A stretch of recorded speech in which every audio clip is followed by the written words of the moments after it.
अक्थर। इस बीच इजरायली सेना के प्रवक्ता डेनियल हैगरी ने कहा कि बमबारी यमनी अभियानों को रोकने के लिए की गई थी।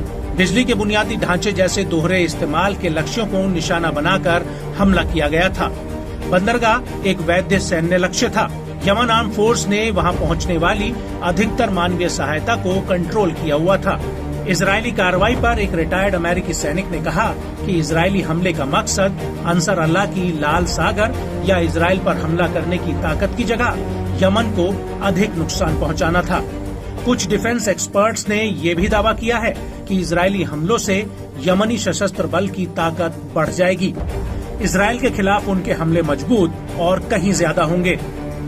यमन आर्म फोर्स के प्रवक्ता मोहम्मद अब्दुल सलाम ने कहा कि इजराइल ने ऊर्जा बुनियादी ढांचे पर बमबारी कर यमनी लोगों के गुस्से को बढ़ाया है। उत्तर में रहने वाले यमनी लोग खाने पीने समेत जरूरी सामानों के लिए होदेदा बंदरगाह पर ही निर्भर थे। ऐसे में उन सुविधाओं को फिर से ठीक करने में बहुत धनराशि खर्च होगी। पूरे उत्तरी यमन में ईंधन की गंभीर कमी अभी से शुरू हो गई है। इससे अस्पताल सबसे ज्यादा प्रभावित हो रहे हैं।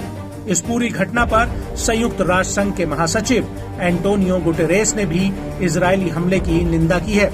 गुटेरेस ने सभी पक्षों से ऐसे कामों से बचने का आग्रह किया जो नागरिकों को नुकसान पहुंचा सकते हैं, आवश्यक बुनियादी ढांचे को नुकसान पहुंचा सकते हैं।